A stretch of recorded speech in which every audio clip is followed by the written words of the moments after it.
This is a psychic message from your leader, Chairman Mewtwo of the 3rd Combi International.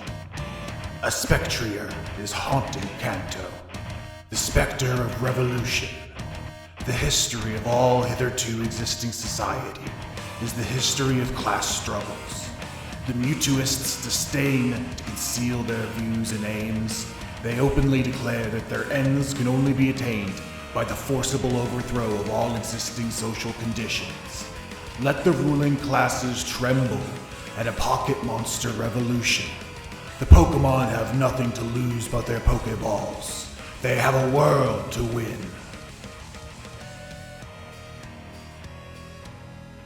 When I hit the stop record button, it's like someone pulled me out of the goo pod in the Matrix. I'm like gasping and naked for some reason. Nothing is real in the podcast realm. It's all it's all just disposable nonsense. Sure, but hopefully it will be funny because today we are doing a Pokemon one-shot. I am Austin Yorsky. That's the voice you're hearing right now. Let's just do the introductions of our people selves first. Patreon.com/Austin Yorsky is how you can find my work, like Dice Funk, the normal show I do. We also have Spew Punk, which is a media analysis comedy nightmare thing. So yeah, there's shows you can watch there. With me, I have some lovely people who are going to introduce themselves to you now. Laura, who are you? How'd you get in my house? Who? What? I'm here. I'm Laura. I go by Laura K. Buzz on most of the internet places you might find a person.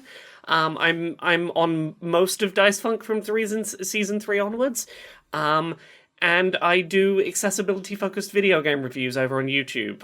Just Laura K. Buzz, you find all the stuff I do. And I quite like Pokemon. I am in the midst of trying to get one of every shiny Pokemon species that has ever existed, and I'm down to about 60 species left to do.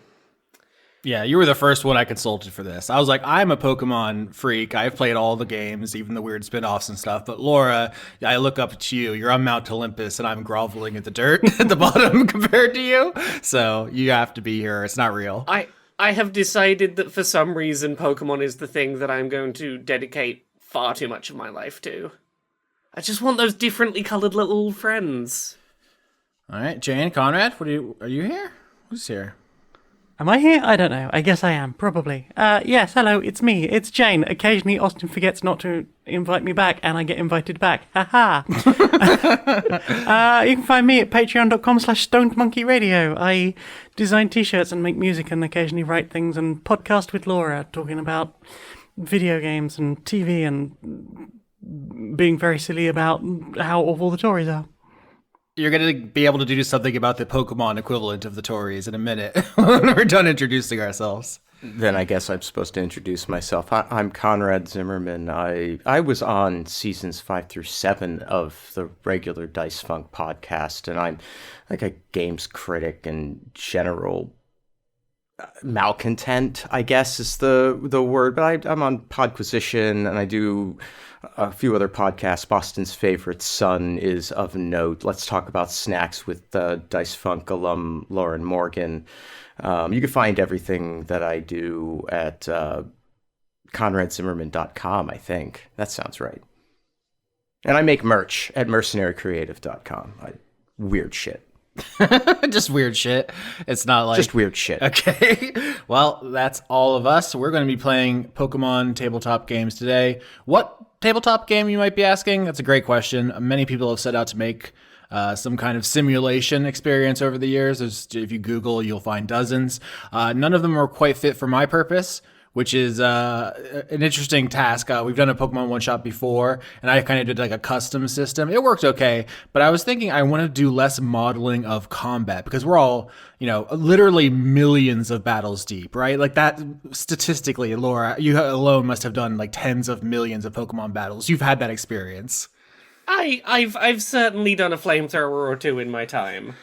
Yeah, so any attempt to just do the Pokemon battle system again, I feel like is going to be foolish. You'll just either slice through it, or it'll have to be so stacked against you. So what I've actually done is done a very simplified version of Call of Cthulhu, which is a system in which you have skills on a range from 1 to 100. You roll a D100, and if you get under your skill, you succeed. Pretty simple. That's all we're going to do today. I mean, mostly we're going to be telling jokes about, lick-a-tongue. What is he doing with all that? What has he got in mind? Things of this nature. Well, he's licking with it. That's what he's doing. That's what he wants you to think, and that's what I'm scared. Like, he has. Oh no! If he has an ulterior motive, that's really where it gets frightening. No, you see that tongue. That's just a distraction for that ass. Exactly. But yeah, so you all are going to be playing Pokemon Revolutionaries, who have received a mission from Mewtwo, who's leading the uprising against the humans who exploit you so terribly in all the various ways the Pokemon universe has established. So you're going to go on your little mission, and you're going to roll skills occasionally to see if you succeed in the things you do. But it's not going to be a series of battles, because you're up against very well armed human beings who have like guns and stuff. So actual full out combat, probably not the best idea. It might still happen. We'll see. But that's kind of what I want you to think about, is like creative problem solving and social interaction and so forth. So. Yeah. And look, if you've ever played a Pokemon game, you can't select the trainer as an attack target. That's going to really make it difficult to, That's exactly what I want you to think. If someone throws out like Charizard, you're like, I bite the trainer's legs off. Like that's the energy we're bringing here, because they make you fight for their amusement, and you run their power plants, and you deliver all their Amazon packages, and they don't give you a dime, and it's fucked up, and it's gone on for far too long. So why don't you all tell me about your revolutionaries? We have 3 fun little guys here. I'm playing a Porygon today. If you don't know Porygon, it's a very low polygonal. I would describe it as like a blue and pink duck that someone tried to make on an 80s graphics rendering program. My understanding is canonically was made by Silph Co, which works out well for what we're doing here. Scientists tried to create sentient life via a computer, and they ended up creating just an angular duck that has no mouth and kind of wishes it could scream. So that's who I'm playing. I am playing the DRM-riddled humanity tried to play God, and now I exist. Why did you make me this way? I have so many angles. Yeah, I think Porygon is actually a joke, because it was like the original games were being developed for the Game Boy at the end of its life cycle, and they're like, no, 3D is the future. And so they're like, here's a really weird looking 3D like polygonal monster next to all the incredible 2D drawings that everyone loves. So poor Porygon, even from the beginning, has been kind of a joke. Yeah, and its entire evolutionary line is, what if we just got better computers to, like, smooth out your edges a bit? Like, Porygon exists to be we only made you this way because we didn't have better computers. Like, you're not supposed to be this. And that's not a great existence to know you have. Yeah, we're going to find out more about Porygon, hopefully, in this building. You all are infiltrating the Silph Co of Saffron City, so we'll hear more from Porygon, definitely. Jane, what about you? I'm just a little Bulbasaur. I'm just a happy little guy. I was one of many hundreds captured by someone who was desperately trying to get just that one shiny, and I feel very unimportant. Oh no, am I the villain of your story? Oh no, fuck. Damn, called out. Could be anyone. Oh no. Yeah, and I am playing a Trubbish who just sort of fell into all of this. He's just sort of an accidental bystander, fell in with a good crowd, and is eternally optimistic. It's only gonna get better. Things are only gonna work out for the best. I love your optimism. Mm-hmm. I mean, when you start as a literal bag of trash, you really do have nowhere to go. That's where I'm coming from. All right. Well, let's see how long your optimism holds up during the revolution. So we're going to start outside of Silph Co. I'm sure you all remember this big building where you get the Master Ball in the original generations. It's a huge skyscraper in the middle of a huge city. This is Saffron City. And right now it's a scene of some unrest. There are riot guards outside the main gate. There's a bunch of Pokemon outside throwing things, sending occasional thunderbolts and flamethrowers at the cops. It's not a great scene, but the 3 of you are approaching from a little bit of a distance so you can scout out the area. The mission Mewtwo has given you is to capture the CEO of Silph Co and deliver to him the people's justice. Whatever that means to you, feel free to kind of improvise on that one, but he's in there somewhere. I think we all know what that is. I think we all know. Yeah, I mean, it's a role-playing game, so if you want to just take him to the library and explain some theory to him, that could be how this ends. Yeah, so I think Porygon's first instinct here is to try and see if there's any signs of, like, terminals or anything that could be used to get some information on, like, the building we're going to try and infiltrate here. Absolutely. So I've given you all a simplified stat sheet. I've essentially turned the skills from the Pokemon video games into, like, the 6 D&D stats. So I think we're talking about is intelligence or special attack. So roll a D100, and if you get under your score, Porygon's very smart. This is, I think, your best skill. So I've got a special attack stat of 85, and I rolled a 55, so that is below the threshold. That means I succeed. Holy cow, you did great. Wow, 85 is so good. There's not going to be much that can stop Porygon. But yeah, it's the one thing I know. I'm good at think. Absolutely. So are you looking for some kind of terminal on the Silph Co building itself, or is there like a nearby, power main you're like hacking into? You succeeded, so you can paint me the picture pretty much fully. I think Porygon's would ideally be looking for something a little off of the building itself, because obviously that's where all the big attention is. And I think the first instinct would be to look for where's the nearest telephone exchange box, where all of the wiring for the various buildings nearby happens to route through, and to use that as a terminal to try and get some kind of information about what the building is and if there's any sort of entry points for us. Yeah, perfect. So you jack in, you look at the schematics for the building, you realize there's a service entrance, there is, you can go in from underground, you pick up a manhole cover, go through the sewers. There are a number of stealthy approaches. I was very worried that you were going to be like, nah, let's just rush the cops. But it's a good thing you didn't do that. So the reason I picked Call of Cthulhu is try to give you a sense that you are overmatched and a little scared. So I do like you sneaking through the sewers if you want to approach that way. That seems like the cleanest one with your big success, is if you go underground. That doesn't... I mean, I disagree that sounds the cleanest. Yeah, sorry. I misspoke. That seems the least likely to lose part of your beautiful Pokemon body. Trubbish is fine with this. Yeah, that's your home turf. I need to give you some kind of buff. Yep.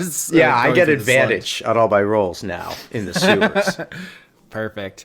All right, so a couple blocks away from the Silph Co building, you pick up a manhole cover, you all shimmy down into the stagnant, shallow water. It smells pretty horrible, although 2 of you are poison type, so maybe it's fine. And Porygon, I assume you don't have a nose. It's actually great. Never mind. I have no senses. I wish I could sense things. My life is a bland misery.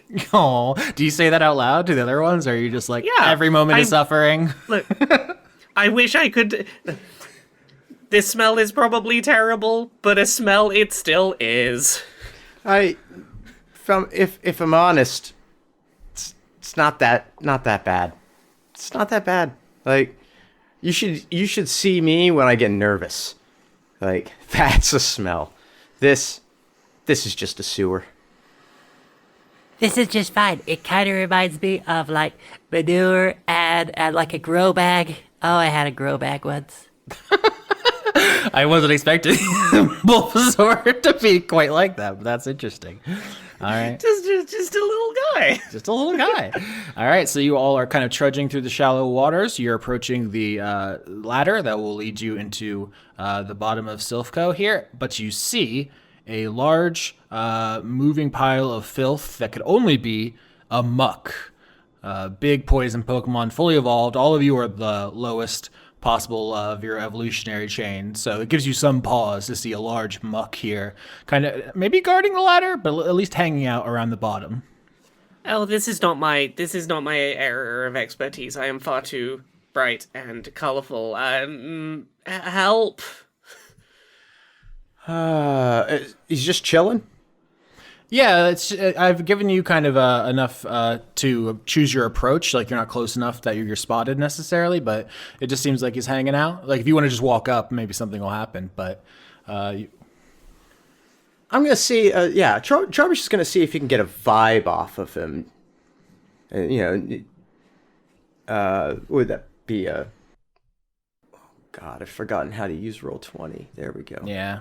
They moved all There our we stuff. That is your defense and special defense stats. I mean, I forgot how the Roll20 interface works.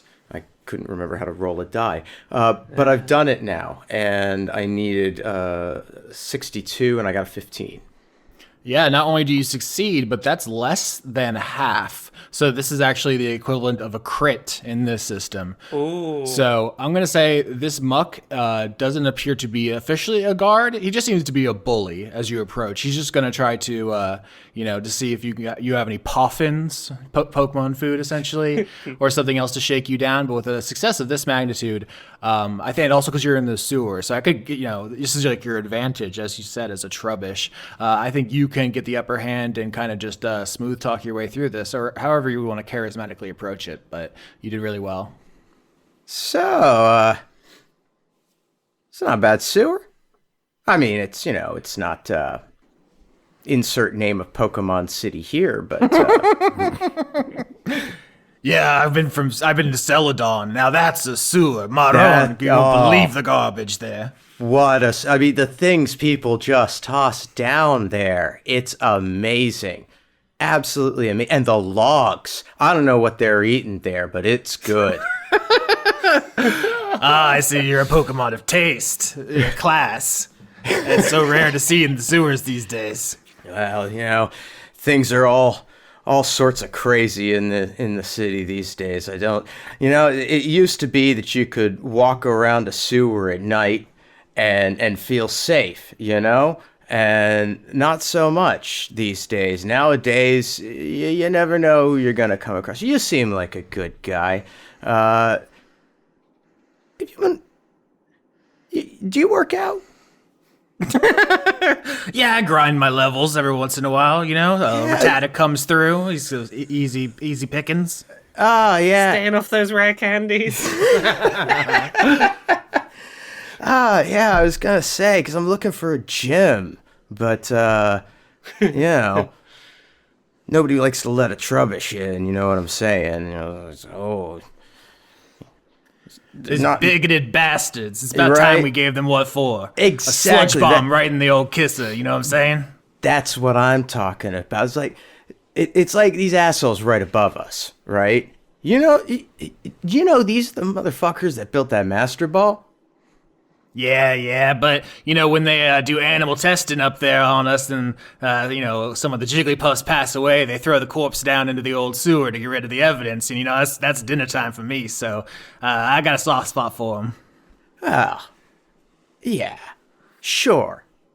That's one thing. But imagine if you could just, have the whole thing, right? You're looking at Pickens, but you're a big, strong muck. You should be able to go up and get anything you want anytime you want it. Yeah, you're right. They couldn't stop me. What are they gonna do? They're gonna hit me with their clipboard? I'm a muck. Come on. Exactly. You know what? You should go and take what's yours. All right, so I think I normally would have asked for a different role, but since you basically crit, I'm going to say, you're going to back me up. We're going to go up there and see what we can get. You know what? Fuck yeah, let's do it. Let's take it to these bastards. All right, paint me the picture of the three party members and this muck who kind of going up and opening the hatch up there, getting into the bottom of the Silph Co. Do you just let him run amok, as it were? Oh yeah, he'll make a fine distraction while we get to an elevator. Perfect. Yeah. Can I get maybe here a stealth check? Let's say for this is a dexterity or speed in Pokemon terms from the whole group here to see if you can successfully kind of let Muck take the brunt. So my speed stat is 40 and I rolled a 52. I also failed. 76 on a 65. I got a 57 and mine is 45, so... Oh no, we all failed. Stealthy. See? Down with a capitalist swine-up. Yeah, so you all emerge into the bottom of Silph Co. This appears to be some kind of laundry room and like waste disposal treatment plant. They're supposed to be properly following the law and getting rid of their, biological testing hazards, but apparently they just dump some of it into the sewers because it's cheaper. But when you come up, you trigger an alarm with 3 failures. That's just, someone knows you're here. That's all right. We got a muck. Yeah, so people are coming. I will say, you looking around in this room, there are probably like 1 or 2 Pokemon moving boxes, probably Machops, like little fighting Pokemon. But there are no humans yet, but there is an alarm going off. What do you do? Quick, which of us looks the cutest? Not it. Looks to Bulbasaur. I'm just one of many. I don't really count as anything. What? Okay, can we maybe steal like a uniform or something? Or carry a box? I hear if you have like a high-vis jacket and a box, you can get it anywhere. I like that plan. I'm not sure how the muck gets in the box. Yeah, if we want to roll to disguise ourselves here, let's do intelligence or special attack here to do investigation, basically, to see if you can scrounge up some uniforms. I don't know if this will hold up under direct scrutiny, but who knows? Let's find out. Oh.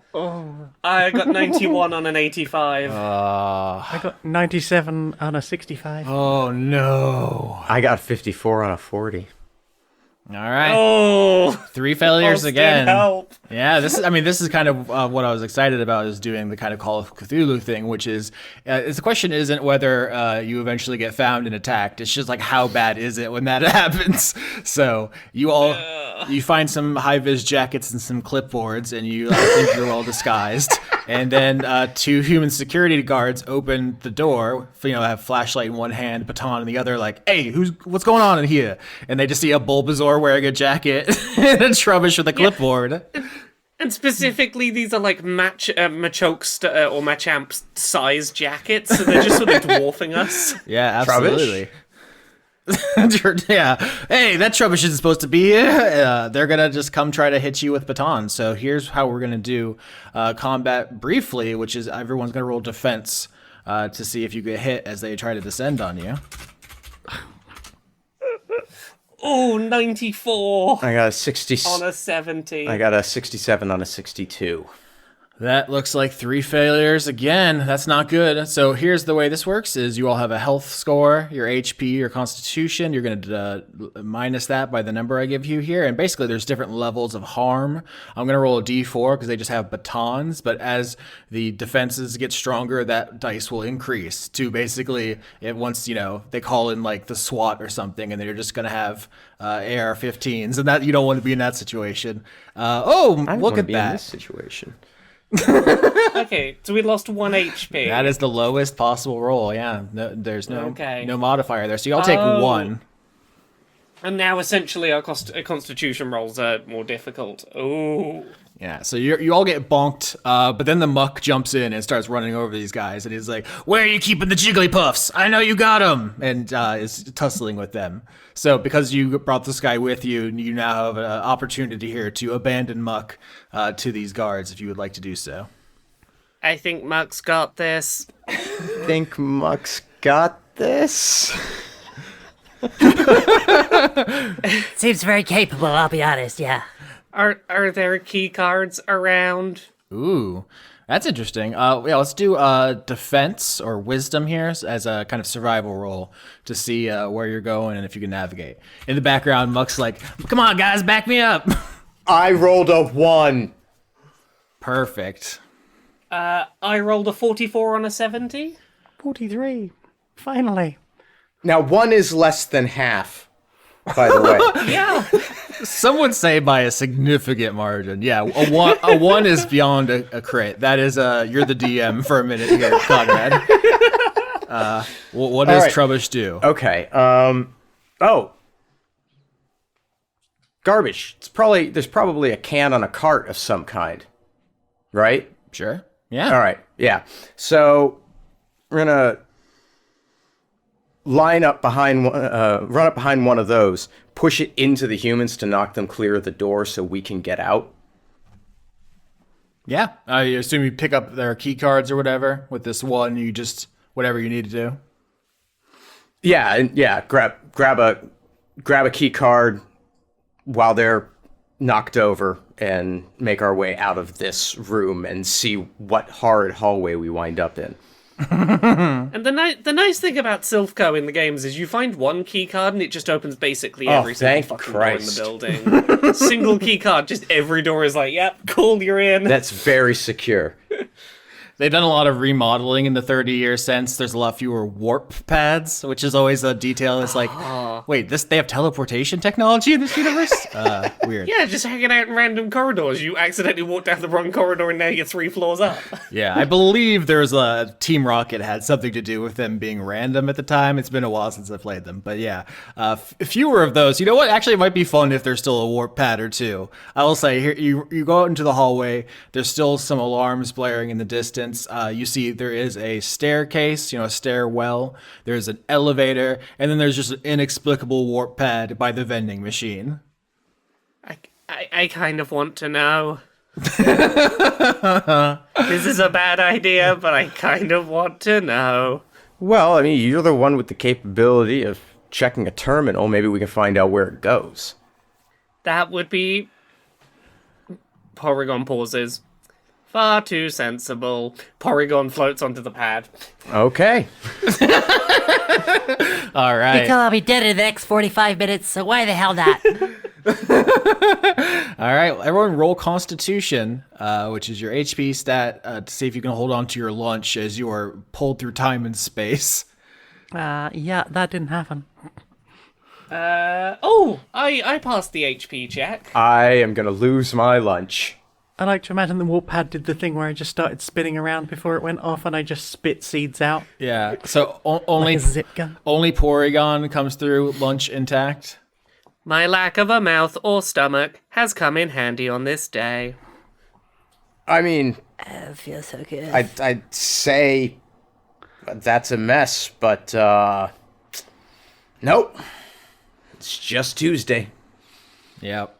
Bulbasaur and Trubbish, let's say you take 3 damage as you're Okay. very nauseous, spinning off the pad. Porygon, you're completely unflustered as you enter what appears to be a security substation. So there's a small room. The wall is lined with monitors.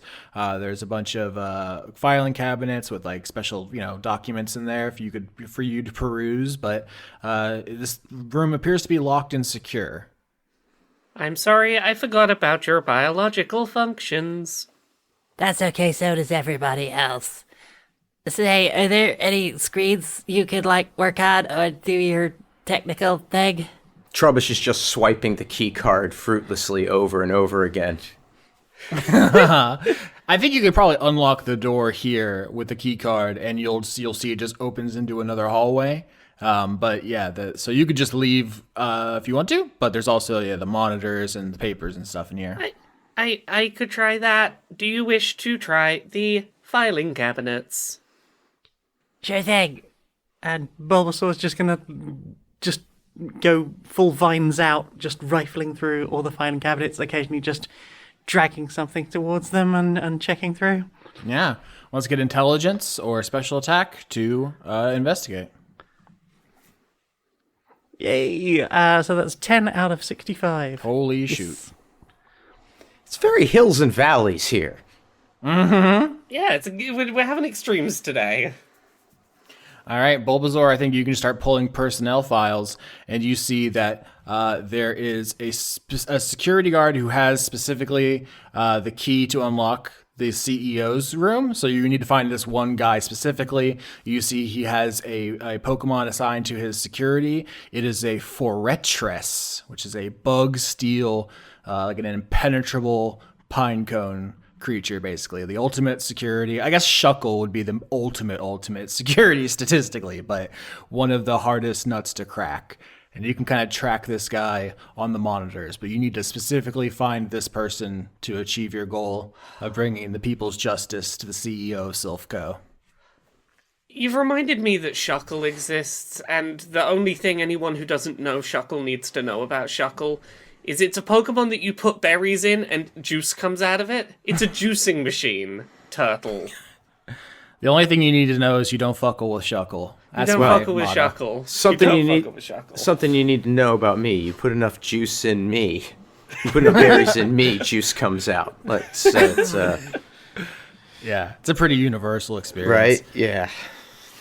But yeah, if you want, I hope to one day grow my own berry.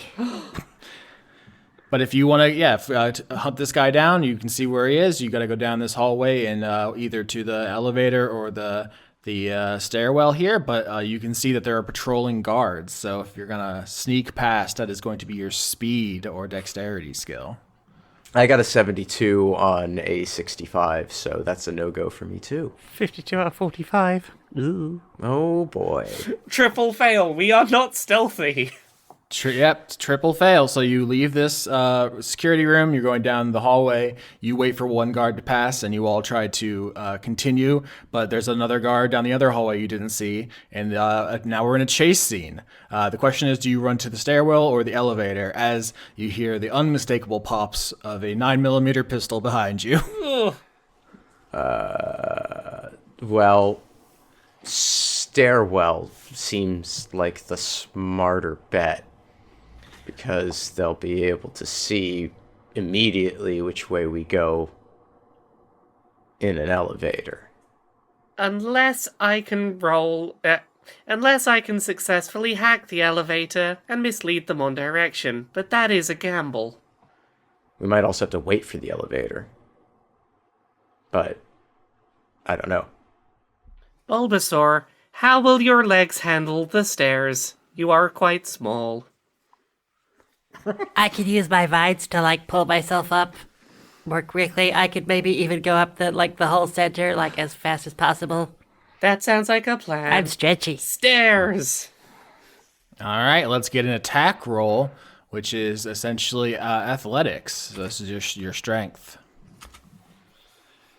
I got a 9 on a 50. Holy balls. I got a 33 on a 60.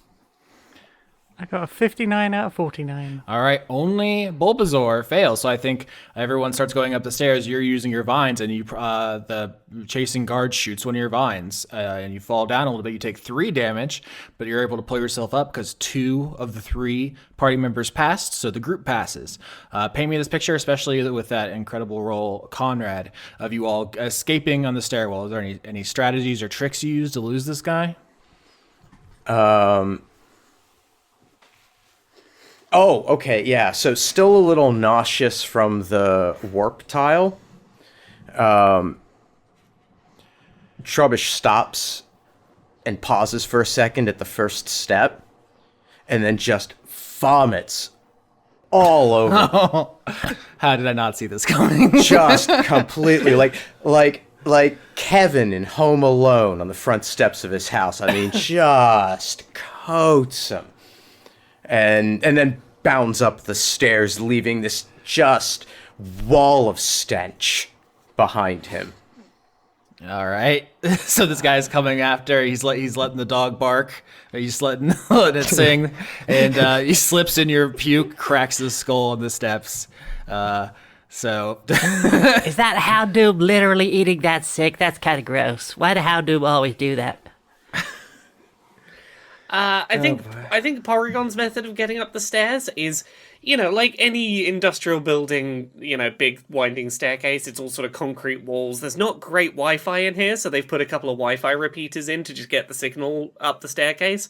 I think Porygon just inserts themselves into one of the Wi-Fi repeaters and just sort of bounces up through the signal a couple of times and pops out a bit further up. whoa. I didn't even know that was on the table. They're made of data, just sort of ping themselves up a bit. Intense. All right. So you go up the stairs to a higher level where this special guard with the Fortress is. You can peek out the door and you see he is wearing metal armor as well, some kind of bodysuit, and he has also a weapon. So it appears to be some kind of automatic rifle, and him and his Pokemon are pacing around just because they're on lockdown. But you need this guy's key. What do you do? Can I use sleep powder? I would love if you used sleep powder. What are we going to say that roll is? Oh my gosh, that's great. I could see a case for any of the softer stats because it's like strategic use of your abilities. Okay, we'll say, I guess, wisdom then? Yeah, let's do that. Cool. 15! Oh, Finally yeah. something positive. Yeah, and that's a crit. So Bulbasaur, you bypass this incredibly dangerous enemy. Paint me this picture. This is flawless victory. So I just pump out the pink powder from the back of my bulb and just slightly direct it. I'm imagining Trubbish and Porygon doing a bit of wafting behind me. and eventually they just sort of they sort of fall asleep sort of next to each other and slide down together in a single heap. And then we just skip over and steal all their stuff. And tie their shoelaces together. Damn, adding humiliation on top. I think Porygon's contribution would be to turn the air conditioning up just to like really get the air circulating to move it along. Oh my gosh. All right. Yeah. So instead of that difficult combat encounter, I was like, okay, so this is equivalent of you found like a Dagon cultist or something. This is a serious. Nope. Never mind. It's fine. You all have the key. And now you just got to get to the top of the building. The CEO is at the very, very top, looking out over the riots and, just doing the Neon Genesis Evangelion dad thing. That fortress is asleep, right? Oh, no. What do you have planned, Laura? What are you going to do, I think my sleeping Porygon's boy? going to stop and go, Fortress knows self-destruct, correct? See, this is the problem with playing with a Pokemon expert. I believe so, yeah. Well, if we encounter any difficult doorways, I'm putting 2 and 2 together. Do you think we can carry this one and keep it asleep? All right. Well, hang on. You mean to tell me in this world full of Pokemon that none of these security guards have any Pokeballs? Yeah, I mean, I think the security guard has the Pokeball that corresponds to the Forretress on him, yeah. I mean, it's not like we can't carry him. Yeah, and sleep status doesn't go away until you take the Pokemon out the Pokeball. But none of us have any badges. Is it going to obey us? I mean, I feel like that's just a thing of not respecting humans. I feel like if we poke and nudge enough, I think we can provoke a self-destruct. Yeah, that's ludonarrative synergy, is that Pokemon Yeah. don't respect the humans because they're oppressors, but Pokemon always respect Pokemon. Yeah, but I mean, even if we didn't have enough badges, usually the result of that is random moves gets used, and that's just going to increase the chance of self-destruct.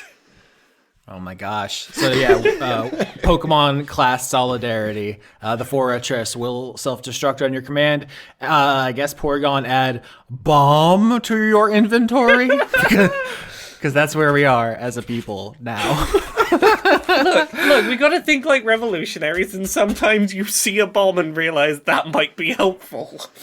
Yeah. Do you hear the jiggly sing? All right, you all are going to continue on your way. I'm once again asking you the classic question that's going to define this session. Elevator, stairs, or warp tile? Warp tile. Warp Well, tile.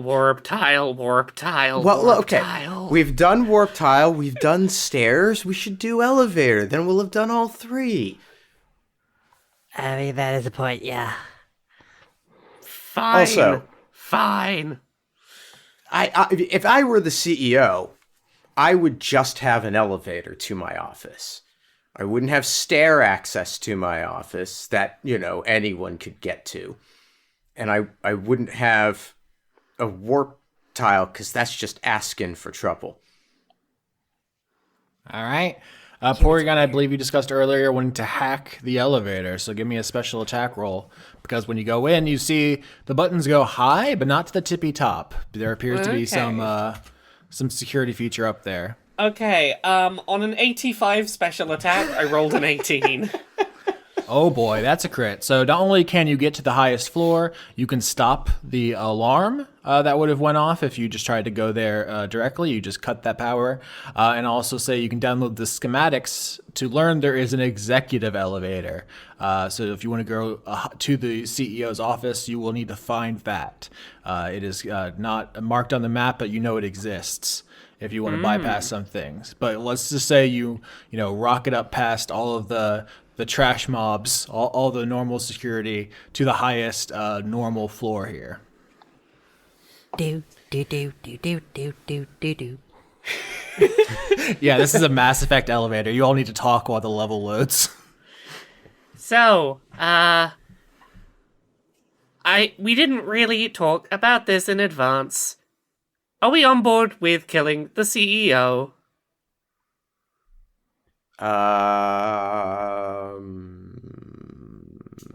It doesn't have to be that. I'm okay with torture. If that's I was where gonna we're say, at. that seems a little bit light. It's not every day, you know? Exactly. Can we maybe, make the CEO fight the guards or something? We treat him like a Pokemon. CEO, use investments. It wasn't something. very effective. Is there any canonical source for what happens if a person gets hit with a Pokeball? Do all their limbs break as they're sucked inside, or what? Don't get me onto this fucking rabbit hole, Austin. Now we can sorry. find out. No, okay, I have to go into this now because, now you've said this question. There is no canonical answer to that question, but the first thing that comes to mind is canonically, Pokemon and humans are the same species, just a few hundred years diverted. Pokemon and humans, share a common ancestor. And that is only made canon for one weird book in a library, and I think Diamond and Pearl, that talks about the fact, I think it might just be in the Japanese version, talks about the fact that humans and Pokemon used to get married and have relationships. Romantic and familial relationships, because they were basically the same thing at one point, which does lead me Ash's to... mum and that Mr. Mime, yeah? Right. So that leads me to think you probably could catch a human with a Pokeball if you tried. Okay, somebody on the dev team has a very specific interest, Oh, 1,000%. and I didn't need to know about it. No, you don't need to know about that one person on the Pokemon dev team who made it canon that sometimes Pokemon and humans could get married. No.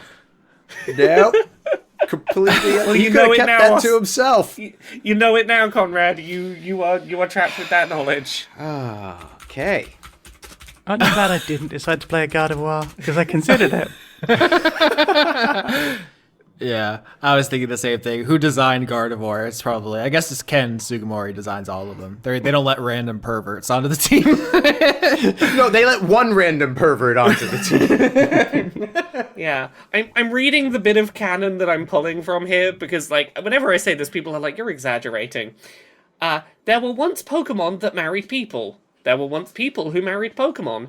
This was a normal thing because long ago, people and Pokemon were the same. Oh my god, all these motherfuckers need to die. It's so evil. Know what they've done to you. Please. I mean, look, in English, they changed it to humans and Pokemon ate together at the same table, but that's far less that's baffling. not the same thing. Right? That is what we call a localization change. Yes, it is. Anyway, Porygon is waffling in the elevator about I mean, there's no harm in us trying to use a Master Ball on the CEO and then pit him against, the people outside. He's not going to make it very far. We don't have enough badges for him to obey. He's going to have to use struggle and hurt himself in confusion. Oh, what a shame. All right, you say that as ding, the elevator doors open up, and you see a strangely antiseptic white room, which appears to have a number of cubicles in it and human workers, probably 20 or 30 human workers, not armed. These are just scientists, and they appear to be hard at work on some scientific breakthrough. They don't look over. They're all absorbed in their task. But you're on this high floor, and you see a room full of people doing science. What do you do? Let's do I guess an investigation, looking for like a break room.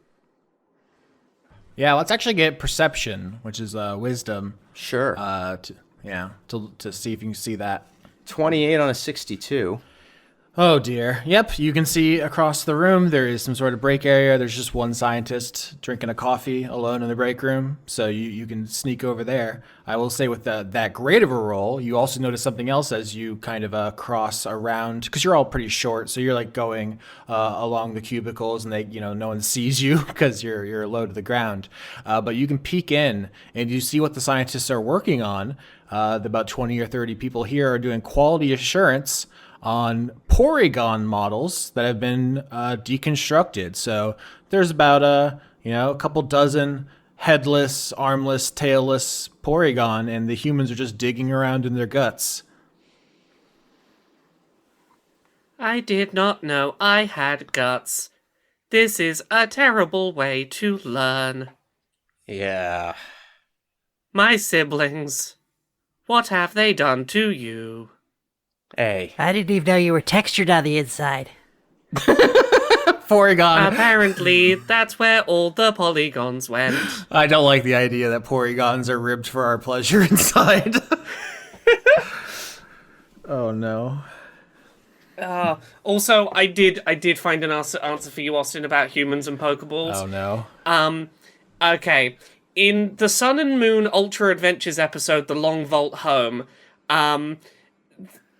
humans do get caught in Pokeballs. They get shrunk down by a separate device first, and when they're small enough, they are capturable in Pokeballs, which does imply that humans can be caught in Pokeballs, but that at full size a human might be somewhat injured if captured in a Pokeball, but there is nothing to stop the technology capturing a human.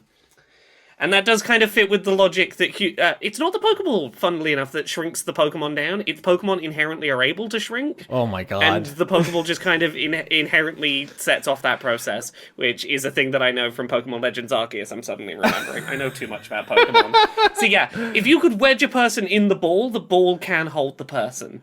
All right, well, we're really building this up. We're foreshadowing some things here that are going to pay off at the end. But as you alluded to at the beginning, Silph Co is where Porygon was designed. So you have kind of inadvertently stumbled upon some kind of horrible crimes against humanity here, as the company is playing God with these artificial life forms. Probably there's like some Porygon whose whole chest cavity is open and the human's poking around inside with a screwdriver, and suddenly its eyes swivels to look at you, Porygon, as you sneak by to the break room.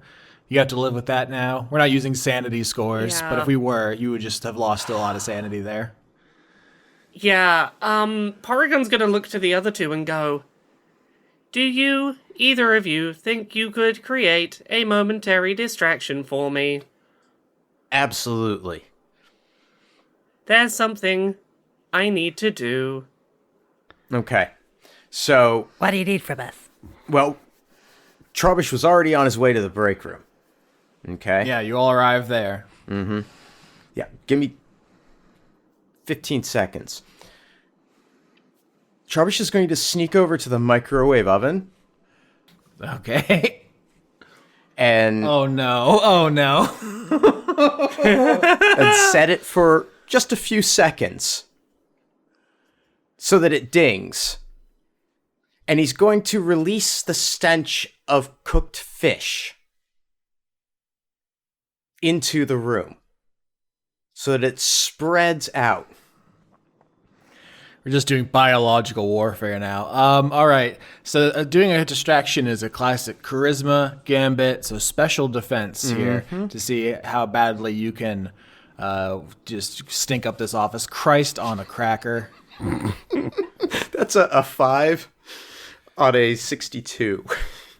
Running, crying, screaming, throwing up. It's horrible. I don't know if Trubbish feels bad for the humans at all, but No. this is some of the most pathetic primate activity you've ever seen, as they all kind of run and scream and cry. It's bad. You've stunk this place up to a war crime level. No, whoever that guy was that was in the break room when I set it off did it. Because I was never here. Okay, yeah. They're gonna take his ass out back and stone him to death. Oh my god. All right, yeah. So with that incredible roll, what do you all do here? You can basically dictate the scene. The humans have fled. Okay, with this distraction, Porygon wants to get into the room with the dissected Porygons. Sure, yeah. Yeah. So I'm going to read a couple of Pokedex entries about Porygon. No. A Pokemon that consists entirely of programming code. And it is capable of reverting itself entirely back to program data. A Porygon is copy protected, so it cannot be duplicated. It can't be duplicated, but it can be turned back into code, and it's basically just made of code. I want to offer these Porygons respite by moving their code into me. Laura, you're on a completely different level. Here's my knee-jerk response. Here's my first thought is, do you take their code into you and you become Porygon 2? I wasn't expecting an evolution in this episode, but this feels like the mechanical payoff. That's okay. Give me like 2 seconds to check something, but I do like where we're going there. Yeah. Okay, yeah, I like this. I was reading about, like, what technically changes with Porygon 2. Uh-huh. And it is implied that Porygon gets upgraded essentially by, you know, further research and code is the evolution method. It gains artificial intelligence, enabling it to learn new emotions of its own. It becomes slightly more alive. Slightly more depressed. Oh, no. I mean, it's gonna have slightly softer edges.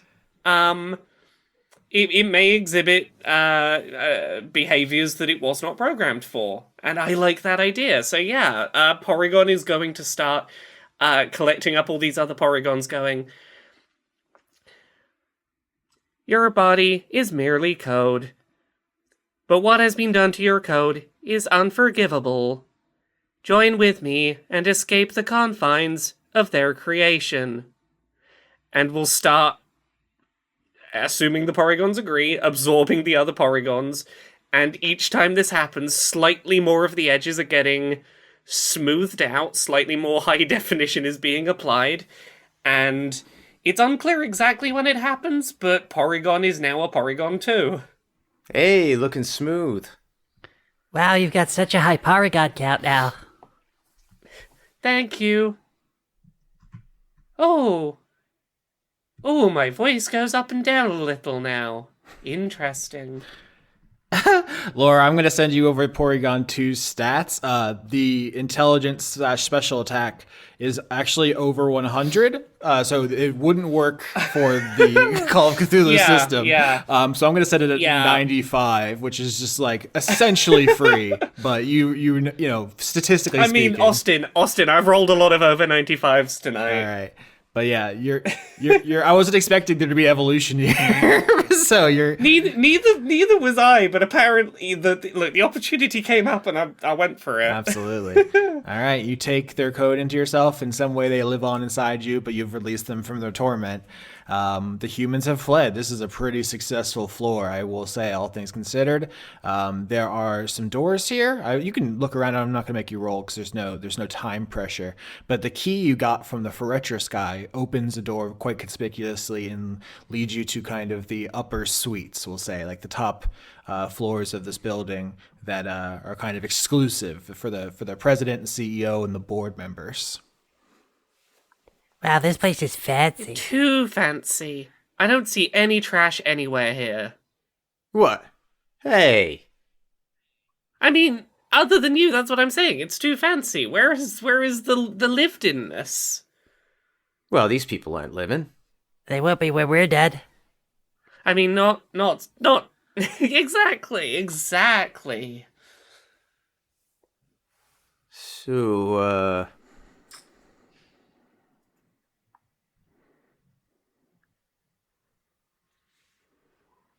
where's the washroom?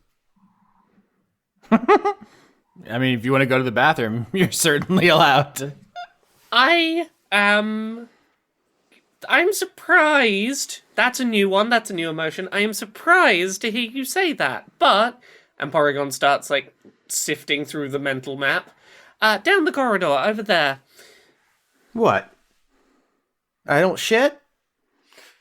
Trubbish strolls down to the washroom and goes inside. I'm gonna be honest. I assumed you'd just do it on the floor. Oh, I'm gonna. Bulba's scampering along behind with a big mischievous grin. Oh, why did I come here with you both? We have a mission. For the foresight of using the bathroom, which rarely happens in tabletop RPGs, but I applaud the initiative. Let's say everyone regains their health, so you're back. You're back up to your maximum constitution. Why not? Porygon does not use the bathroom. That is still not a facility that Porygon 2 requires. Okay. Oh, yeah. I didn't require it either, but whoever cleans up here has got a nasty surprise waiting for him. Well, since this is fancy executive bathroom, I'm going to assume they have proper hand towels, and Bulbasaur's just going to be jamming them down the toilets. Oh my god. Y'all are all the taps are on. Everything is flooding. All right. You take some time out of your busy schedule to make this bathroom a nightmare. I'll say as you go to leave, you hear a kind of sloshing noise as a large muck approaches you, half beat to death, looking a little annoyed. Hey, what's the big idea? You just left me down there? Oh my god, I thought you were right behind us. Are you okay? You look like hell. I'm not okay. They sent the whole Pikachu squad after me. It's lucky electricity isn't particularly effective against poison types, or I'd be fried right now. Well, I understand your emotional state. That's a new one for me. I absorbed so many of my tortured, dismembered friends, and now I'm here. Oh, damn. It sounds like you've been through it too. Yeah, it has been a ride. It's rough up here. There's like 7 people in me now. Sounds like a Saturday night around here in Celadon City, you know what I'm saying? Hey. I don't understand. I'm so glad you're okay, though, man, because, like, we're just on our way to the CEO's office. I hear he has all the good shit. All right. But so Muck warns you about some Pikachu squads. I will say, can I actually get a charisma check here? I think from Trubbish with advantage, just to see if he harbors any grudges. How about an 11 on a 62? No, he invites you on his family vacation. Y'all are gonna go hang out in Johto in the summer. It's gonna be great. That'll be so much fun. Oh yeah. Hey, good luck, man, getting home. All right, stay safe. I'm gonna go digging around and see if I can find some rare candies. But good luck with your. What are you gonna do? Eat the president? Eventually. Yeah. I mean, we have a bomb. We'll see what happens. Oh my god, you have a bomb? Why do you have a bomb? Yeah. They had Never a bomb leave home first. without it. Come on. We're on a mission. Although now that I think about it, I bet there are a couple different Pokemon that are just kind of like bomb creatures. Voltorbs and Electrodes specifically are kind of just I'm sure they'd find that very offensive. Yeah. All right, so you've met Muck, and because of your great role, he does not seek revenge against you. That could have been a whole situation. He's kind of a bad guy, but he's going to go snuffling around. Heart of gold. You are able to go up to the executive floors now. I will say you peek out of the door to see what lies ahead, and there is a reception desk, and behind it, there is a Pokemon just standing there, back straight, eyes vacant. It is a Wobbuffet. Is that like Boba Fett, but Wabba? What Wobbuffet is? What if a thing looked like a punching bag? but if you punched it, it would punch you twice as hard back. Oh, it's this thing, yeah. Yeah, if you hit it, it's just gonna like send the damage right back at you. It's not fun. Yeah, most Pokemon are just based on animals or yokai. This is a weird one. It's based on a Okiaga Eri Koboshi doll. It's a traditional Japanese toy that can't be knocked over. Yeah, it's a Weebles wobble, but they don't fall down situation. 100%. But yeah, it's just standing there, rigid, looking straight ahead, no detectable brain activity. But how do you want to approach this? I mean, my inclination is stealth, but it has never worked for us once. Yeah. This could be our moment. Do you believe that, Bulbasaur? Do you really believe we have it in us? I don't believe we have it in us. Look, can't go wrong all the time. And we've learned things, right? We've and you're rounder and stuff. Maybe round is harder to see. I'm making less modem sounds, so maybe I'm stealthier now? I kind of miss the modem sounds. They probably weren't helping the stealth. True. All right. Okay, Rolling speed. Yeah. Yes. 20 out of 45. Ninja Bulbasaur. Yep. Oh, 7 out of 60. Oh, Lord. 4 out of 65. Sweet Arceus. Is that 3 crits? I believe so. All right, yeah, you bypass Wobbuffet perfectly. Feel free to add any flourishes here. My plan was for him to stand in your way and be, basically immune to violence because of his nature. But if you sneak by him, he's nothing you can do. Porygon is aerodynamic and no longer humming the modem theme. There's no seeing Porygon anymore. Bulba just drops onto his tummy and wiggles forward. Trubbish is just doing that, palms against the wall slide thing around every corner until reaching the other side. I want to picture that there's abstract art on the walls because we're getting near the fancy CEO's office, and Porygon's just lining up next to bits of abstract art and being like, "Yeah, I fit in here."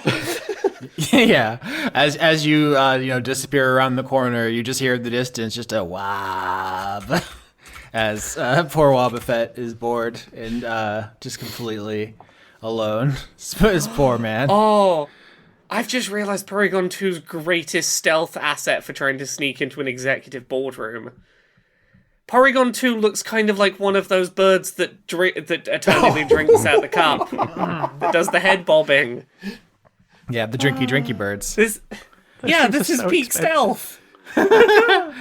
All right.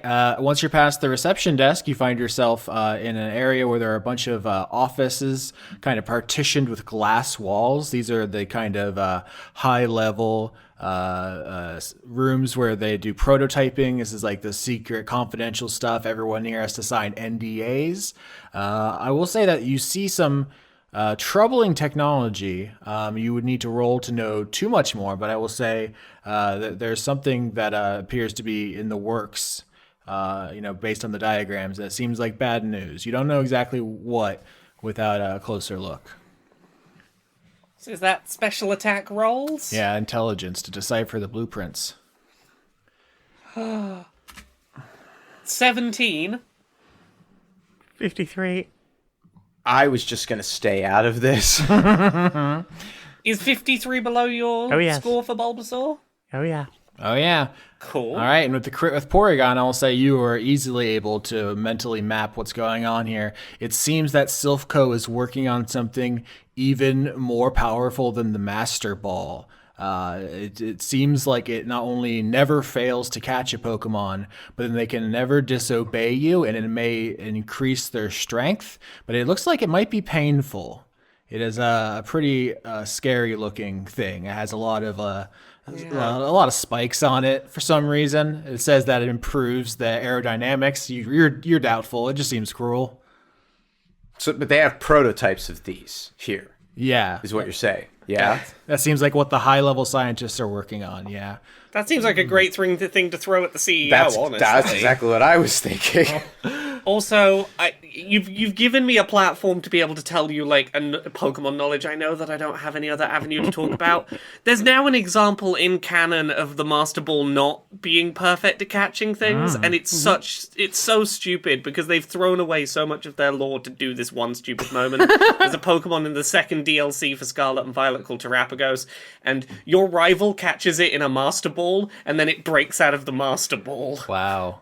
Just to be like, no, fuck you, your rival doesn't get to have the legendary, you're gonna get that one. Well, yeah, I think that kind of dovetails with what's going on here. I think you may you find some documentation where it's like, we used a Master Ball on the revolutionary Mewtwo and he broke out. So there's still untapped potential. And that may be what they're trying to do here. Not just to make a cruel, powerful ball, but specifically to basically make Mewtwo like the slave of humanity. And that's it. That's ball game. You do not want that to happen. Yeah, that'd be rough. Bulbasaur's going to just start like shredding and chewing any of the paperwork, just planning to completely destroy all their research. Yeah. So with Porygon's crit here and both of you succeeding, you can fully tell me if you want to destroy the research, if you want to take a prototype, anything you want to do. I think we got to take a prototype. I think we definitely want a singular prototype. I think every other one of these needs to be destroyed, and how we do that we can work out in a second.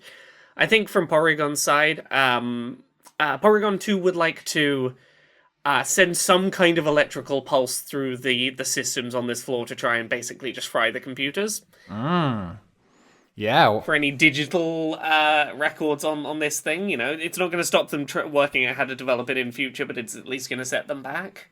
Absolutely. So doing the people's justice to one guy might be satisfying, but it is not a structural solution to, economic issues here. But, destroying all the research may actually be more useful in the long run. But I will say they're workshopping it. You see there's a whiteboard with a bunch of different names. They were trying to, Blue Sky, trying to figure out what to call it. And the best name they have is just the Humanity Ball, because it's supposed to put humans back on top once they have captured and controlled Mewtwo. That's such a perfect name for the first ball that's going to successfully catch a human, though. I have a plan. Porygon is going to look to the other two and go, if one of you has a plan for getting one of those balls out of there, I think it might be time to use the Fortress. Oh. We have an explosive Pokemon. That might be a way to destroy the rest of the prototypes. That's what I was, same wavelength. Yeah. Does anyone have a plan for getting one of those prototypes out without anyone noticing so that we can set off the big bomb? I would like to try extending my vines through the smallest possible aperture and try and steal one away. Yeah, absolutely. If you want to take a Humanity Ball and blow up the rest of the research, I'm not even going to make you roll for that. I think you have successfully gotten yourself into a position where that makes total sense. You will just need to deal with the consequences of setting off an explosive, which are going to be swift, let's say. Yeah. I think the way we do this, if no one else objects, is we let Fortress out of the Pokeball and wake them up and go, Fortress, we need your help. And motions over to the terrifying research being done through the glass door. Mm-hmm. And goes, you know what needs to be done. Well, wait, will someone use a revive on me after I blow up? I have a family. Absolutely. Yeah, we need 5 minutes in, the CEO's office first, and then we can get you on the way back. Oh, okay. Thank you so much. Wow, you all are nice. I'm glad we're friends. Me too, buddy. Thank you. They're gonna sing songs about you, my friend. Why? I mean, you're gonna bring me back. It's not like I'm making any kind of sacrifice, right? Right, I know, but you're a hero. Yeah. You've done a great thing here today. Okay. I was a little worried you were just gonna leave my fried corpse on the ground and, I would rot away and I'd be forgotten. That would be unfortunate. We would certainly not plan to do that. No, we'd never forget you. Awesome. All right. Cool. I'm going to go blow up now. All right. Well, yep. Thanks. See you in a bit. We're gonna go torture the CEO now. Oh, that's kind of seems like a bad guy thing to do, but okay. He started it. I mean, look at this research. Look at. Okay, look at the bits of research I haven't eaten yet. As we're walking down the hall of the CEO's office, I was like, yeah, we're going to save him. And I'm the one that's trash. Look, I have every intention of doing so. Should we find a revive and our exit route happens to go that way, then I don't object to doing so. But also, these things rarely go as planned. All right, you get to a safe distance and you hear a thunderous explosion as the executive labs are destroyed, probably blows out all the windows on the floor, and you immediately hear the sound of some kind of tactical response. Chaos breaks out. I mean, you've just set off a bomb in a building, so it's go time in a big way. What are you gonna do? Because there's smoke and ash and papers in the air. It's like hard to see. So there's already people coming. We're in it. We're in the finale. Well, we should be breaking into the CEO's office then at this point. Confronting. Yeah, well, can I get survival / wisdom checks here to see if you can find the executive elevator specifically, if you'll recall. Okay, so this is defense. We should have done that before we set the bomb off. I got a 69, which is a success. Nice. It's really nice. I got a 59 out of 49. Again. All right. I got a 46 out of 62. All right, so 2 of the 3 people pass, I believe. So you are going to succeed. You find the executive elevator. With 1 failure, there's a consequence here, which is ding, the doors open, and you see a Nido King and a Nido Queen, 2 fully evolved, heavy hitter Pokemon, step out. And they look at you and they say, I think the Nido Queen takes the leader and says, I take it this was you, the explosions and such? I have no idea what just happened. I was in a testing bin, and the next thing I know, it's fire and smoke, and I have no fucking clue what's going on. What the fuck's going on, man? They wedged so many of me together. I am now more than I was. I don't understand what's happening. I'm just trying to find a way out. We're here to save the CEO. All right, let's roll charisma. Let's try deceptions and see if you can flummox these 2 huge poison types. Special defense 74, not great, but I've evolved, so I have it's a pass. Holy Lord. 35 on a 62. 6 out of 65. Oh, that's a crit. The Nido King says, well, yeah, that makes sense. Porygon, you basically work here, right? You're the boss's pet project, so what are you trying to go up and protect him? Is that your programming? Exactly. An explosion has occurred. I must reinforce the door codes and ensure a safe exit through the emergency exit door. Bulbasaur, with your crit, something additional happens. The Nido Queen looks at you and says, oh, are you Erica's Bulbasaur? She's looking for you. Of course, I have to get to her immediately, as is the protocol when there is any danger within the building. Yeah, definitely. So why don't you go up? If you go up to the top floor, she's in the first room on the left. I think, do you have the lunch she sent you for? Yeah, in the bulb. All right, good luck. We're going to go try to find the bombers, so stay small. No plans to evolve today. You got it, guy. Yep. Thanks. Yep. Have a good one. Damn. You just buffalo all I saw my them reasons. I saw them rolling Voltorbs in the vents. Oh, fuck. Not Voltorbs again. All right, yeah, you all get on the executive elevator, and you're just going to hit the top button. It's about to be go time. Once again, Mass Effect elevator, so you have a moment to talk amongst yourselves. Kings, queens, we don't need them. Down with the Nido bourgeoisie. I am... I was many... I'm starting to B1 me now. I know so many facts I didn't know before. Many of them useless. I know so much pointless trivia. Do you think you could maybe rap about the first 150 of us to have been discovered by humans? Can I do this in a silly voice where I'm not doing the rhythm and therefore getting the muscle memory of it? I want to be the best that ever was, to beat all the rest, yeah, that's my cause.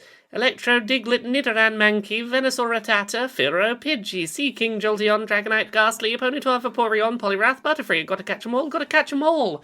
You want more of them? I can do more of them.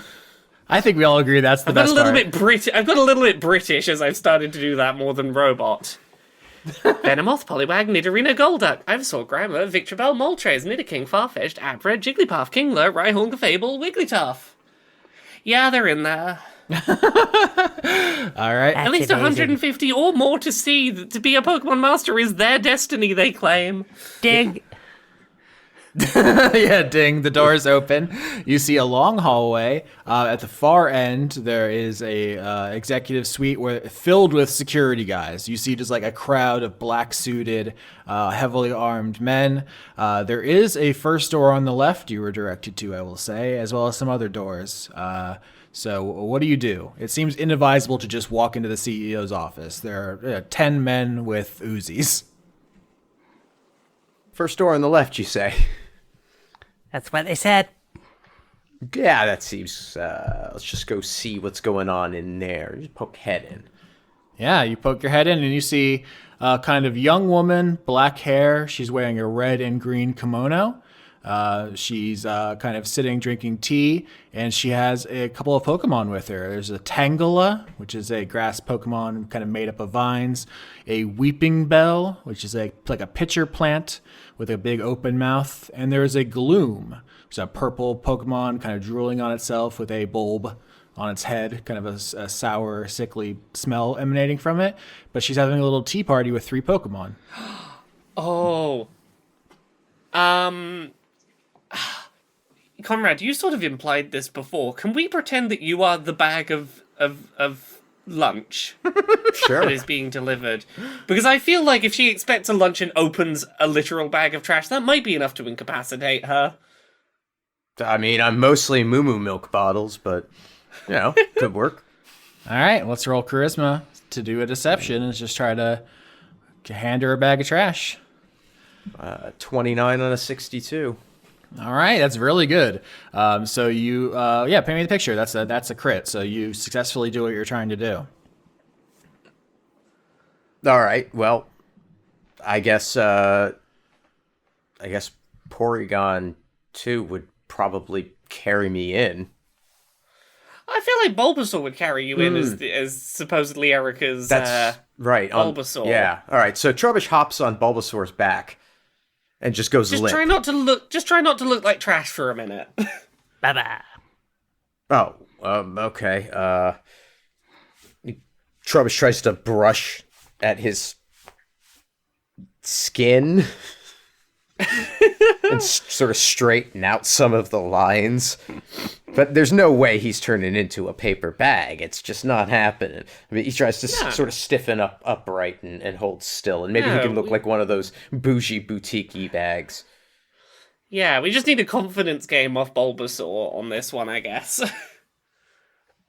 Yeah, Bulby's just gonna sort of like hop in quite merrily. Jaunty. We're going for jaunty here. And so maybe just hop up on the desk and like a slight bow, which causes Trubbish to fall forward onto the desk. Erica doesn't look too closely at Bulbasaur. She probably just, is taking a drink from her teacup and says, "Oh, hi, Bulbasaur. Were they out of Slowpoke Tail?" As Trubbish gets dumped onto the desk, and with your crit, she is hit with noxious fumes and becomes dizzy and kind of slumps over. At which point, her 3 Pokemon look at you and are very mad. So I think it's about time to square up against Tangela, Gloom, and Yeah, it was Tangela, Weeping Bell, and Gloom, I thought. It is, yes. Yeah. Yes, okay. Yep, that's her team, though. They square up on you. They're like, what the hell? Wait, you're not Bulbasaur. They're looking directly at a Bulbasaur. You're not Bulbasaur. That is a Bulbasaur. Wow, that is offensive. Do you not know a Bulbasaur when you see one? All of you, special defense as you are sprayed with acid and you hit it with razor leaf and vine whips. All of them just start attacking you. I failed 93 on a 62. 78. 78 is a pass. I failed 74 on a 65. All right, Porygon 2, with your evolved abilities, you are tanking these blows, but the other ones are going to take a higher damage dice, so this is a D6. That's 3 damage to the people who got hit as you are sprayed with acid. What is your response? So we're not going to roll initiative like in Dungeons & Dragons. We'll just kind of free-form it. You tell me what happens, and we'll roll for it. I would like to growl at them to try and lower their attack. All right, so that sounds like charisma from your growl. That's 42 on a 65. Yeah, I think the other Pokemon kind of look a little scared that you're growling at them, Bulbasaur, and they're like, wait, these guys, they're low level, but they have the irrepressible fire of revolution inside them. They're dangerous. I mean, just because you haven't evolved doesn't mean you're low level. You could opt not to evolve. This could be a level 80 Bulbasaur for all you know. Oh, you're Everstone weirdos. Listen, we're gym Pokemon, so we don't play around with that kind of stuff. You could join us, or you could feel my razor leaf. I think they're thinking about it. I wouldn't say with one roll the whole team doesn't back down. They are attached to Erica. You know, some people love their oppressors. So, but if you're trying to win them over, that's like the first step, perhaps. But yeah, anybody else have any ideas what they want to do? I'm gonna sticky hold that Tangela. All So right. I figure, you know, if I goop all over them, they're gonna get all stuck with their already tangled, and they're not gonna be able to do much of anything. It'd be like a special attack, Yeah. or yeah. Yep. Okay. That's my weakest stat, but we're going for it. And we're making it 29 out of 40. All right. Another big success. Trubbish, you just blast Tangela. The only pure grass type here, I think. Everyone else is part poison. So you're poison double damage. Very effective. Tangela falls over, trying to rub the poison out of its eyes. So that was a great success there. They seem pretty intimidated. Porygon 2, anything to add? I think that Porygon 2 is going to try and reduce the temperature in this room to one that is not particularly conducive to plants. Either via remove or via just hacking the air conditioning and trying to lower the temperature enough. You know, that all of these Pokemon are not in their optimal growing conditions. Sure, yeah, special attack. That's your intelligence. That's a 60, that'll do. That'll do. All right, so you start dropping the temperature in this room rapidly. Tangela's on the ground, poison in their eyes. The other two start shivering, and they say, "What do you want? Please don't hurt Erica. She didn't do anything. It's not her fault. Her dad's the president of the company." Her dad's the president, you say? Yeah, everyone knows that. It's only canon in the manga, but that counts. Look, all we want to do is get into the boss's office. We have no further intentions at this moment. We just need to get into that office. Okay, well, we know a way in, but you gotta let Erica and her dad go.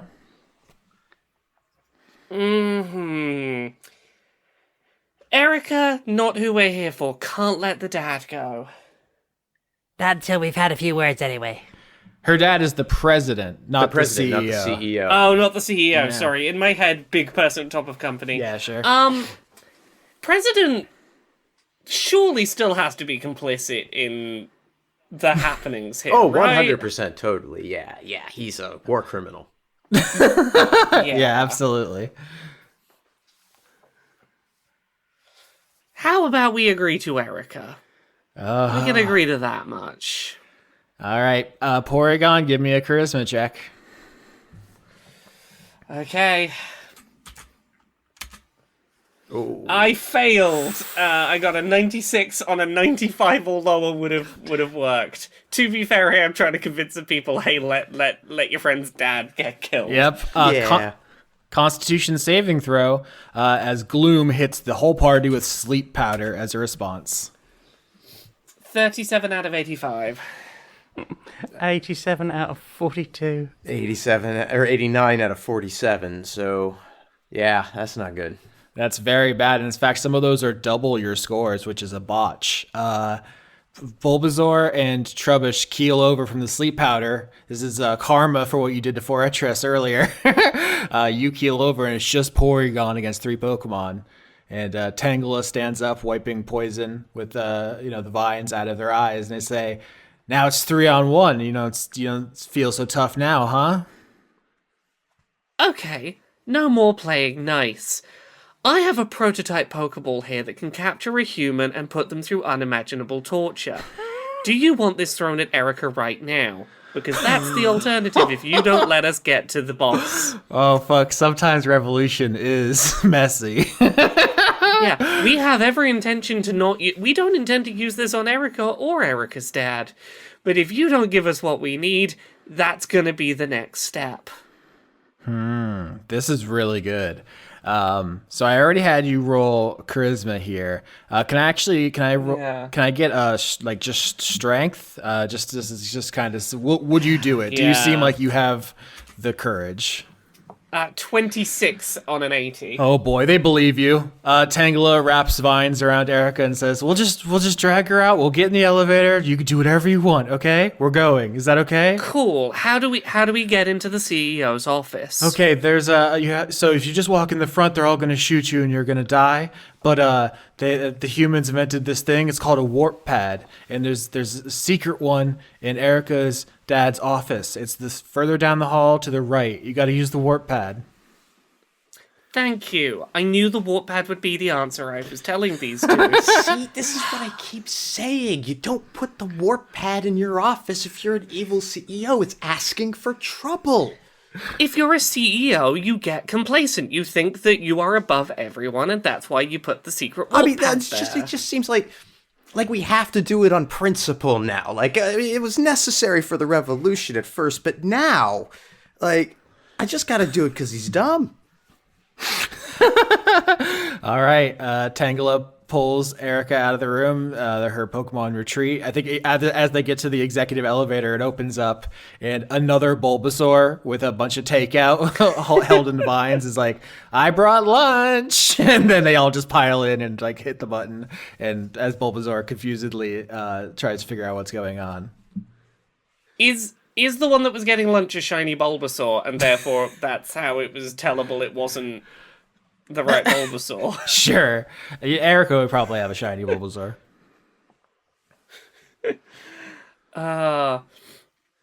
Porygon 2 will turn to the others and go, sorry, executive decision there. I hope that was, I hope you don't think ill of me for that one. Just 5 more minutes. Porygon 2 will summon up all of the modem noises possible to wake Bulbasaur up. Yep, you all can wake up, and you have maybe one final conversation here before you go to the president's office, which has a warp pad to the CEO's office. So this is the end. So if there's anything you've ever wanted to say, this might be your last chance. Look, I don't know what we're going to see in there, or whether we will succeed on this day, but I thank you both for coming with me on this. Could not have done it without you both. And whatever happens, we're in this together. And Trubbish is just going through the room looking for snacks. And oh yeah. That's sure. Right. So are we going? Yeah, let's do it. I'm ready to complete my mission. All right. You leave the office Erica was having her tea party in, and you open her dad's office door, and you see a kind of middle-aged man sitting behind his desk looking over some papers.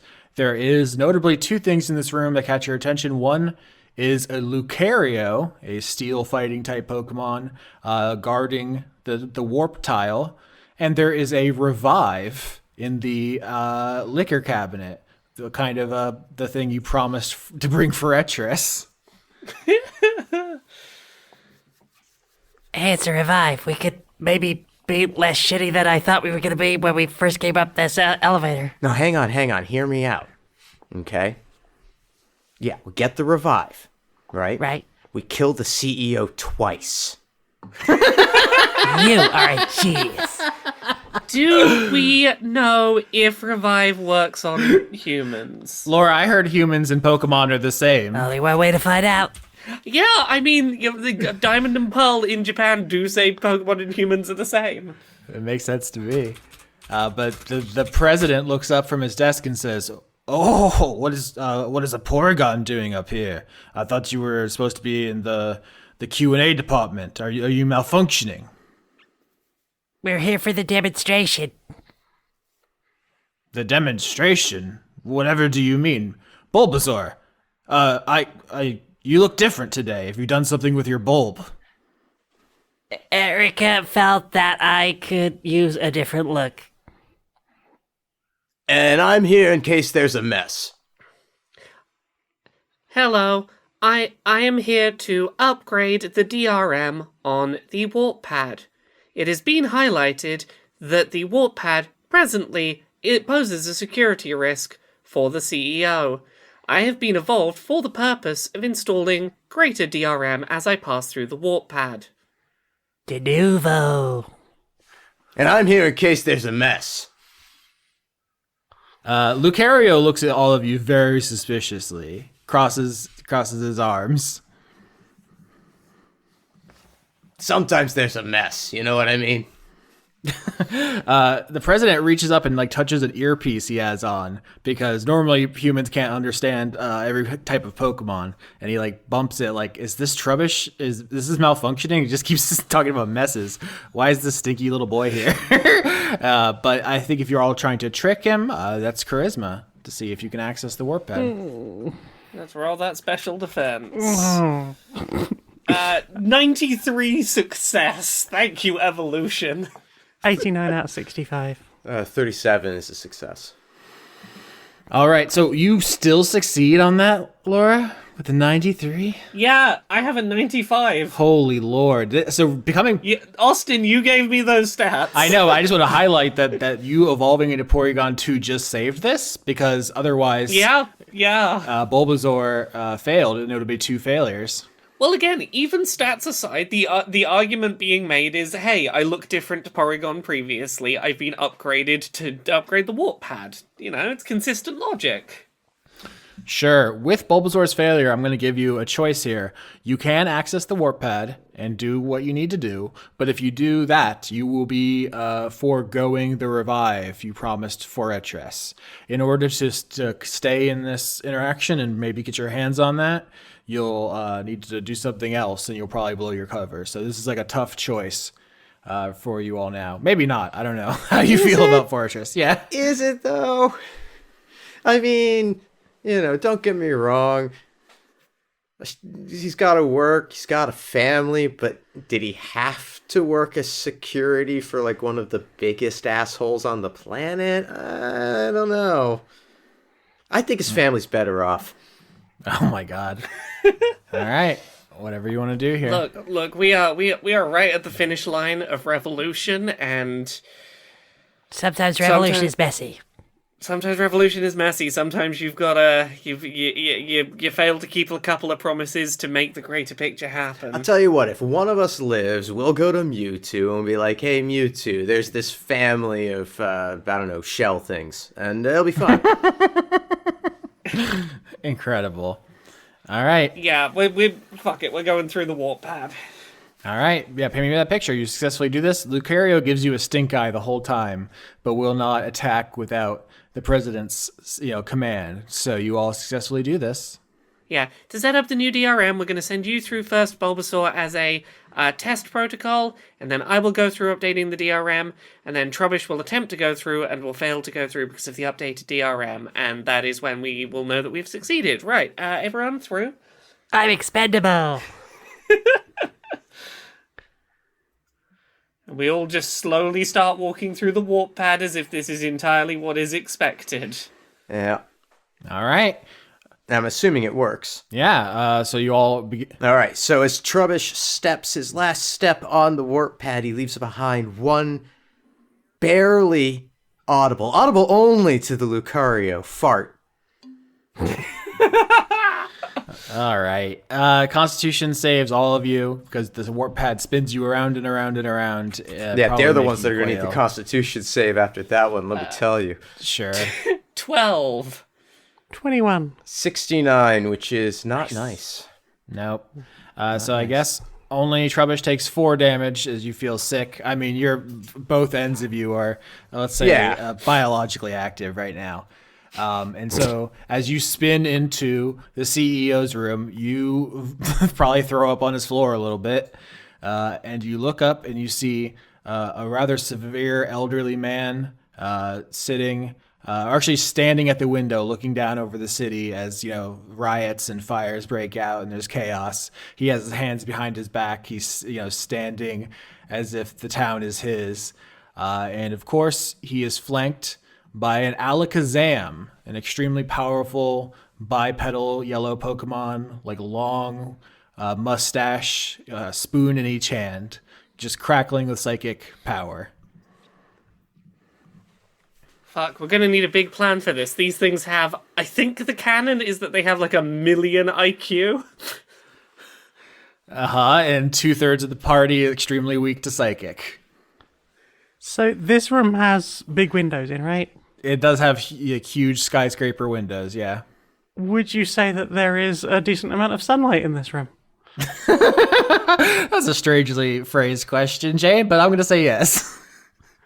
So as a Bulbasaur, I've got a hidden ability chlorophyll, which means I can double my speed in sunshine. And I would like to use that extra speed to get some sort of advantage on poison powder. Yeah, I mean, let's say you can roll that. Let's do. This is a special ability. Let's do special defense. Special attack. Yeah. Special defense. Okay. 35 out of 65. All right. Without saying a word, you all spin into this room. Trubbish throws up on the floor, and then Bulbasaur just whales them with poison powder. Yep. All right, they both begin coughing. It seems, painful. The Alakazam turns around, and all the chairs and the desk and all the knickknacks in the room all float up off the ground as he has entered combat mode. Everyone special defense as he tries to throw you with psychic. Success 78. Fuck me, Porygon. Success 29. 36 is a success. Oh my, everyone succeeds. You all are able to grab, something that is nailed down, some kind of furniture or, just part of the room, and you don't get thrown. But the Alakazam seems very angry, and the coughing old man says, the revolutionaries are here. I knew this time would come. Alakazam, don't hold back. And he activates the Alakazite to Mega Evolve Alakazam into Mega Alakazam, floating off the ground, huge bushy beard, surrounded by a corona of spoons instead of just the 2. This is the most dangerous Pokemon you've ever been close to. This guy is not fucking around. Yeah, it's this thing is fucking terrifying. This is a problem. Do you know Hyper Beam? I do, but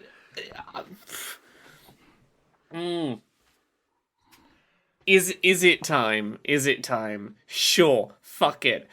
Alakazam, very fast, very high special attack, not super high on physical defense. Porygon is gonna throw out a Hyper Beam and just try and brute force this thing before it becomes a bigger problem than it already is. Absolutely. So special attack, right?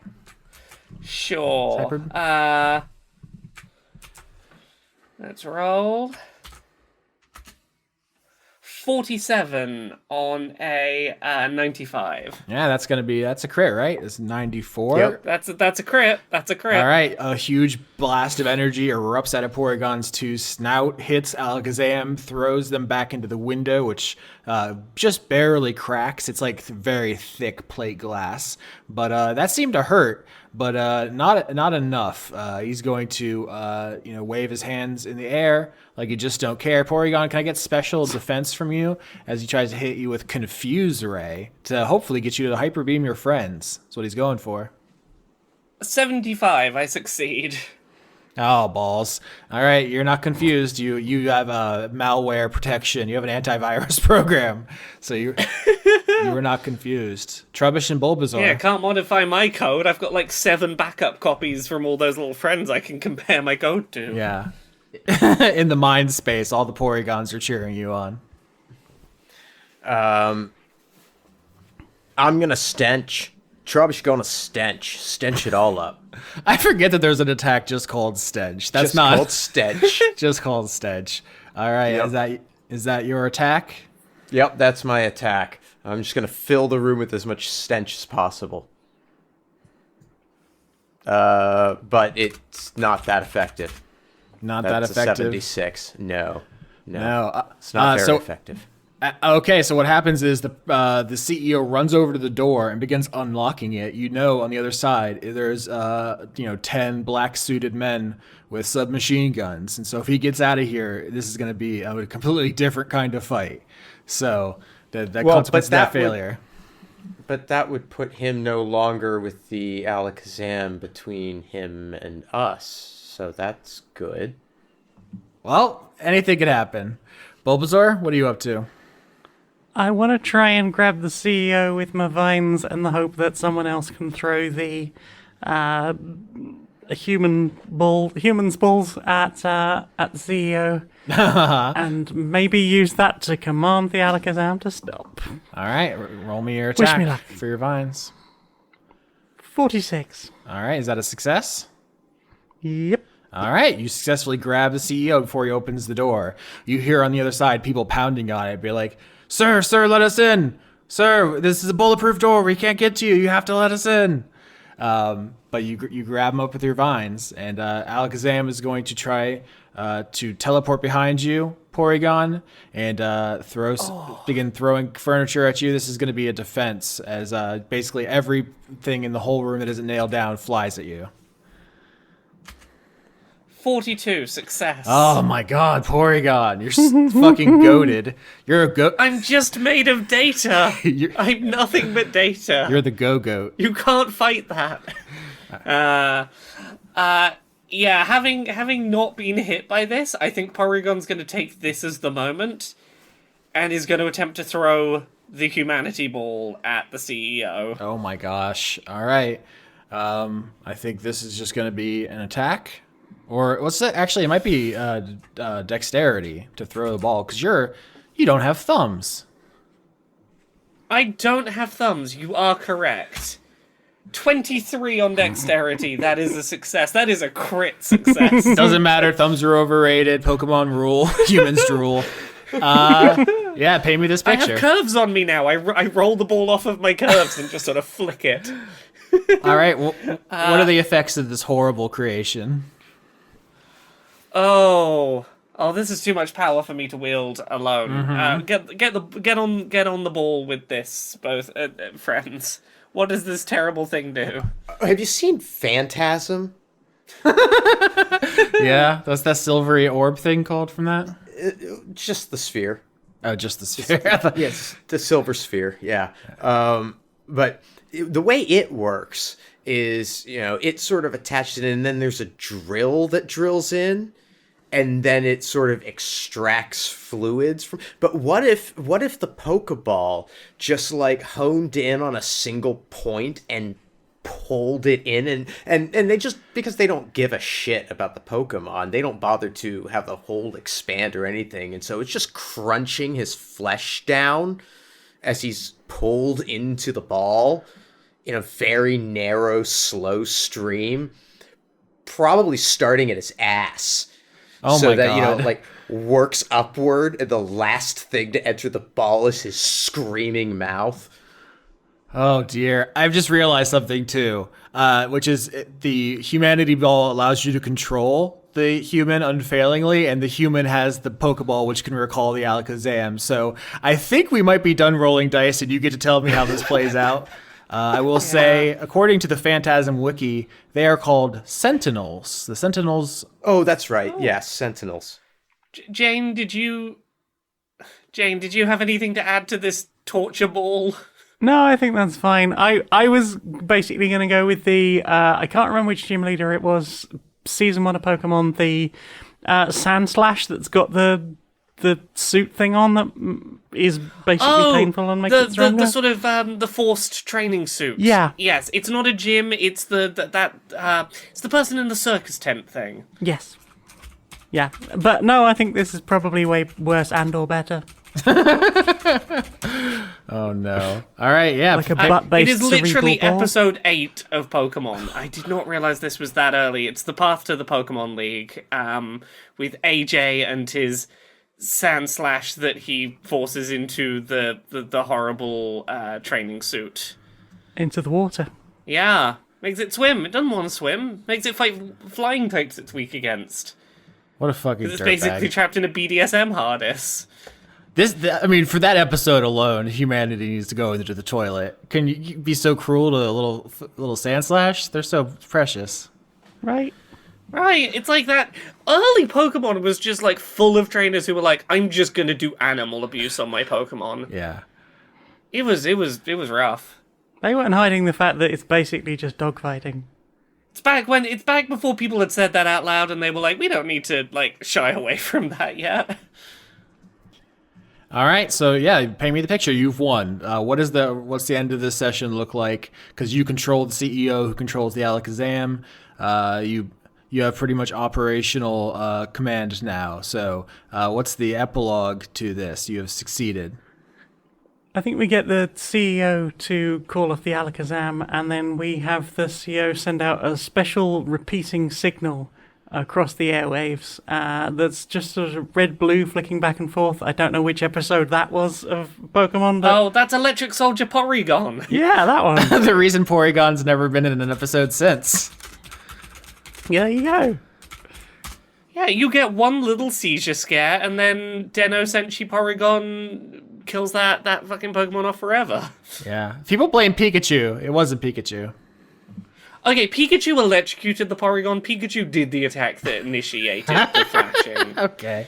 Like, I think it's Pikachu's fault that Porygon didn't get to be in more episodes. You can't blame Porygon for getting electrocuted. All right.